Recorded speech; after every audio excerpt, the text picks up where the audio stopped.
अस्सलाम वालेकुम गाइस, ये हमारे गांव में रेसिपी बनती है शादी के फंक्शन में या कोई छोटे मोटे फंक्शन में। हम रेसिपी ऐसे बनाते हैं। चावल काले वटाने की तरकारी और चिकन की ग्रेवी। और ये देखो आपको दिख रहा है वो चूल्हा है, चूल्हे पे हम ऐसा बनाते हैं। ये बटाटा है, बटाटा बॉईल किया है इसमें। और ये हम ऐसे बर्तन यूज़ करते हैं इसमें।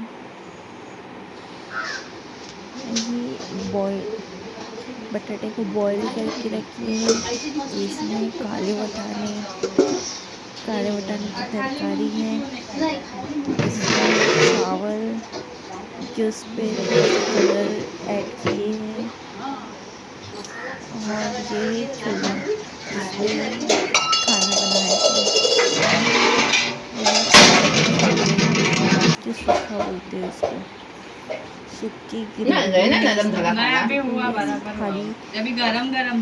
थाली में सब ऐड करते हैं।